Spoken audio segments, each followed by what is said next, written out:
Welcome back to the channel, everyone. Let's talk about being able to make some extra income and having or keeping the security of having your full-time job. All right. If you're someone that works a 9 to 5, but you want to, let's say, make an extra $250 per day as a side hustle, I'm going to share with you a way to go about doing so. And it's all going to be based upon trading the micro futures, in particular, the micro Nasdaq futures. All right. So, how can we go about doing that? If you're someone that has, let's say, I would start on a safe route or goal of with $1,000, and you're ready to open up your first, live brokerage account. Stay tuned through the video because I'm going to share with you just a very quick strategy, a way, a step-by-step series of things that you can do to, make an extra $250 a day as a side hustle. Okay, so this is for anyone out there that loves their job. They're looking to keep that job for security, but want to make some extra income to maybe put away for vacation, savings, investment, whatever it may be that you need to do. Pay off credit cards, house, your mortgage, whatever the case is. You're looking to try to maybe put some extra money down on your car payment, whatever it is. Okay, it's just some extra money that you actually need to put into your pocket. All right, I'm going to show you how to build up by making an extra $250 a day. So before we do that, I want to jump into right now, let you know that I did put together, and I do have a wonderful and beautiful PDF that you can actually right now receive for free for a limited time only. So if you're interested, I'm going to let you know how you can actually receive it. You see the image of the actual PDF file, or the cover of the PDF is right here. So how can you go about receiving it, and what is it? It's titled ES Futures Range Bar Blueprint, a guide to funding your own freedom. So if you're looking for independence, and you're looking for a way to be able to, become your own boss or work part-time and make some extra money, this is a great tutorial, a guideline, step-by-step, using the top-down Confluence strategy, which I talk about, starting from a higher base chart and working down to your entry chart to look for opportunities to trade. Now, even though it says for ES Futures, can be used, is universal across all markets, regardless if you trade the standard or E-mini contracts of the S&P 500, the Nasdaq, the Dow. It also works with other asset classes that are, comprised or found that you can trade within the future markets as well. Okay, so in that video, in that guide there, I'm walking you through in reference to the E-mini S&P 500. But again, you take the same steps in trading, across other markets. Now, that PDF is actually geared towards the the ES futures because of only because of the charts that I actually lay out there, showing you the 60, the 30, the 12 range. But with other markets, I do trade using other range bar chart types.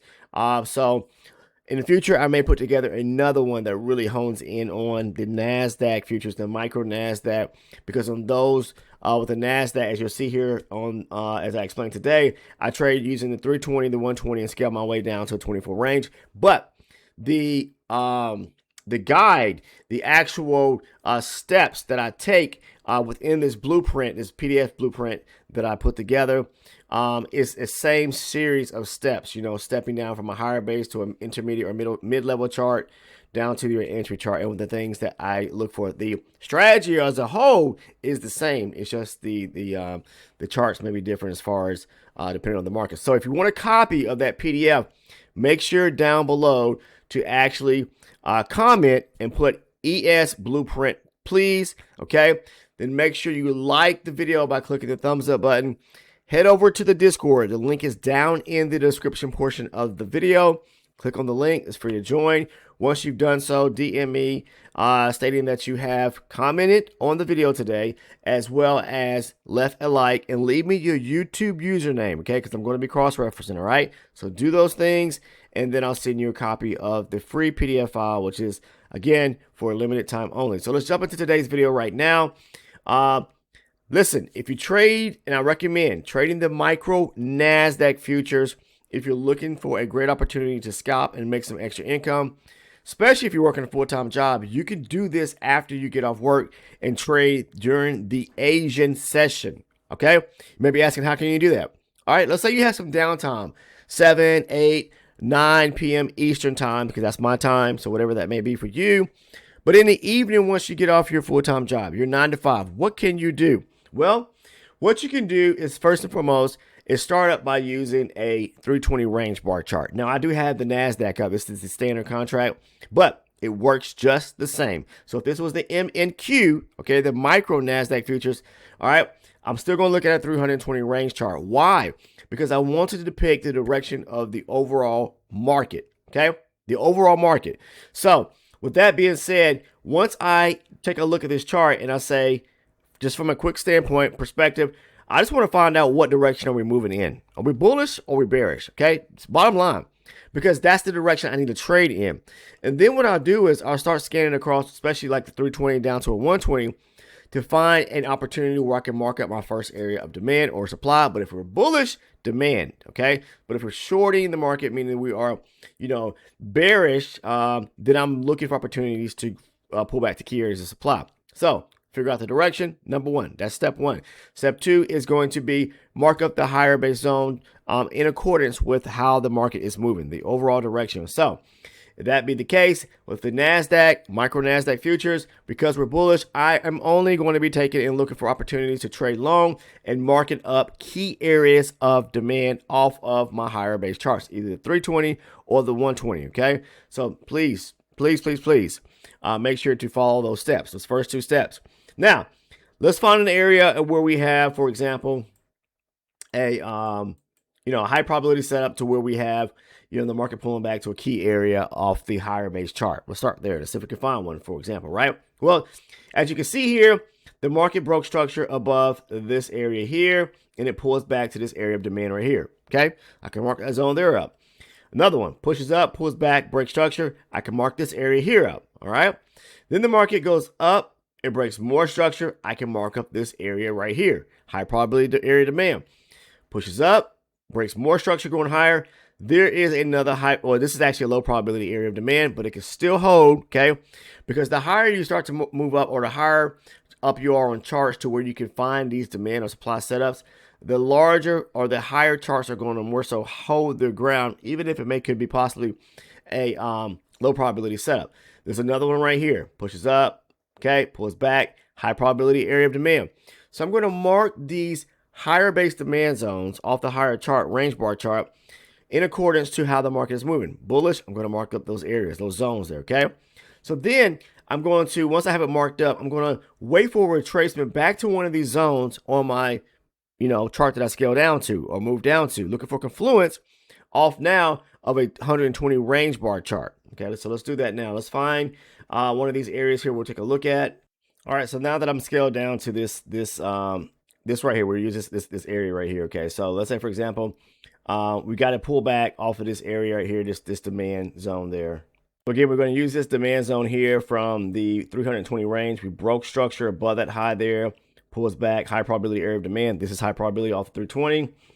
Move down to the 120. Now, this is the retracement back to the 320 range demand zone. So now what we're looking for is to see if we can find some confluence off the 120 as well, to where we have, confluence where the market is moving in the same direction as the higher base chart, but also can mark up a zone, a demand zone off of the 120 as well. So that was that breaker structure above that high there off the 320. That is the demand zone. It pulls back. We have a demand setup right here on the 120. Pushed up, pull back. We broke structure above that high there. There is a demand setup right there. You see that? There is a demand setup right there. Now, what we'll do now is just move down, because we've got confluence across two charts. I talked about this before. The more confluence that you have across multiple charts, all right, the better off the trade is going to work, or the more likely the trade is going to work off in your direction. So now we've got two means of confluence off the 320 bullish, the 120 range chart, we're bullish. Both of the zones we have marked up. Now all we need to do is move down to whatever entry chart we use. For me, it's going to be a 24 range chart on the Nasdaq futures, the E-mini contract, or the standard micro Nasdaq future. Okay, so again, the market pulls back. Now, if you look at the 24 range, we're looking bearish. Okay, so we want the market to be in alignment with the overall of the other two charts, the 320 and the 120. So once we have the market pulling back. It taps the 320, it taps the 120 zone. We're looking for when the market is breaking structure, moving higher to put us back in direction with the 320 and the 120. So as you can see here, it taps the zone. We're starting to make these little swings to the upside, higher highs and higher lows. Back to the upside, we get a pullback right here, okay, to a newly formed area of, basically structure or a demand setup right there. After we've taken out this high here, we've taken out another high here. So once we've started taking out bearish structure as we move back to the upside, we're looking for a pullback to an area of demand, okay, on our 24 range chart, which is right here, okay. Now, sometimes you could find, as long as if the market's still in, moving in the same direction and bullish as well on our entry chart, where it may be another zone within a zone approach, okay? But in this case here, we flipped from being bullish back to bearish. So now we got to wait till the market to kind of flip to put us back in the same direction as the higher base charts, what I'm trying to say, or higher base charts. So this is a valid area of demand right here, pull back to this demand zone here on the 24 range chart. Now, where am I going to be aiming for? Okay, I'm going to go back to the higher base chart here. I'm going to be aiming for those highs right there above 30,159 or 160 area. So the market pulls back here. It taps our 24 range demand zone we've got marked up. So now we've got three means of confluence: 320 range demand, 120 range demand, and the 24 range demand. So I'm going to take my trade, all right, basically probably right back up in here around 30,124 and a half, and my stop loss is going to go on the back end here at 30,112 and a half. You can enter here at the top end of this 30,118 and a half, that pin bar or wick there, but I don't like that candle. It's not even a candle, it's just a wick. So I want to make sure that I at least have a bullish candle that closes to the upside. Stop loss again is going to go on the back end here at 30,112 and a half, pretty much.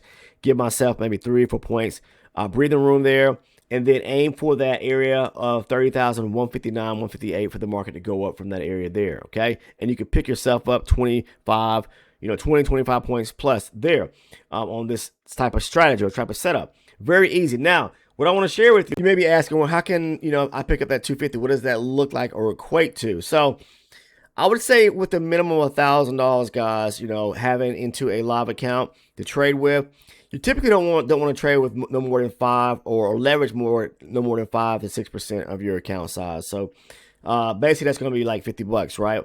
So on that $50, if I was to, work it out to see, okay, what type of stop and profit are we actually going for? So on $50 times 0.5, which is the tick value for the micro Nasdaq futures, okay, that's gonna let me know that I can put or at least have a 25 point stop, and I can go for 1-to-1, which is 25 points above. So that's basically like 100 ticks, because then 25 times 4 is going to be 100 ticks, and then you do that times the tick value. All right, I'm sorry, do that correct. All right, let's do that. So that's going to be 25. 25 times 4 is 100 ticks times 0.5, which is the tick value size for the micro Nasdaq. So $50 is what we're going to be, basically risking. Okay, so $50 in either direction, pretty much, to aim for some profit. So what I would say is this: I would not risk more than 2 contracts in trading when, say, on $1,000. Okay, basically, okay, you don't want to start loading up on contract size. You want to be able to, and the reason why is because the more you start trading using a $1,000, say, for example, which is not a lot of money, you'll start to see that, or your mentality would think that you can start to load up on contracts and get to 250 real quick, which is fine, and you can do so basically just trading two setups. But I would kind of minimize the number of trades, because the more you start tacking on more contracts, you're going to start to, especially if you take a loss, that $1,000 is going to start dwindling away real quick.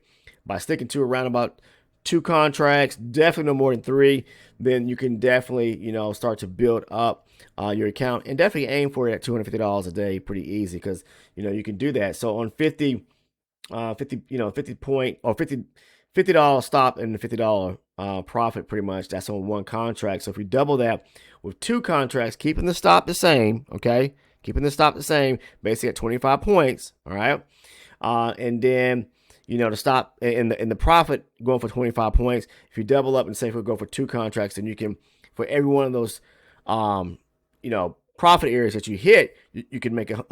All right. So, making $250 a day trading the micro Nasdaq futures with just a limited number of contracts on using just $1,000 is definitely doable. So if you do $250 a day, just say 5 days a week, you're able to do that. That's $1,250.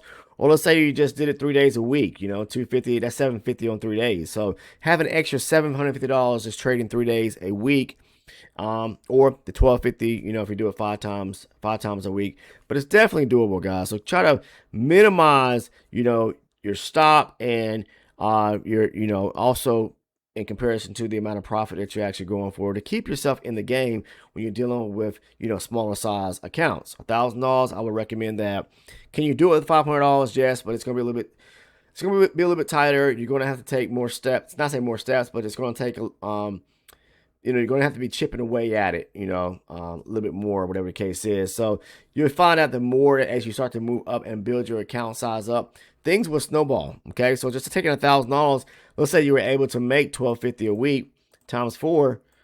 Look at that. That's how much you're going to tack on every single month onto that $1,000. So let's say you didn't even, you made half of that. Okay. Half of 5,000 for the month on just using $1,000, $2,500. So now you went from using $1,000 of your own capital to make $2,500. Now you're up $3,500 into the next month. Things start to take off really into month 3 or whatever the case is. So I'm just here to tell you that it is doable, but I would definitely, you want to minimize and you want to leverage, not heavy. You want to, you really want to know how much you need to really leverage. And to be honest with you, trading with $1,000, I would not leverage no more than trade no more within 2 contracts. Okay, seriously. All right. So take it safe, and then just kind of build up from there, if that makes sense. So, but that's pretty much all I had to share with you guys today. Again, if you want a copy of that PDF, you know what to do. Make sure to comment ES Futures Blueprint, please. All right. Like the video. Click the thumbs up button, head over to the Discord, link is down in the description, and drop me a DM. Let me know your username and that you have commented and left a like as well on today's video. All right. So this is how you can go about, again, for anyone out there who has a full-time job and it works 9 to 5 and you have job security there, and you want to be able to, stay employed and just make some extra income, say $250 a day. This is how you can build up an account with a small size account, starting with say $1,000. All right. That's all I have, guys. Please make sure to subscribe if you haven't done so. So like, share, and subscribe. Turn your post notifications on by clicking the bell to ensure you never miss any of the uploaded content that I actually make. And that's it. All right. Appreciate everyone tuning in today. Hope everyone had a safe trading day, and I'll see you in the next video.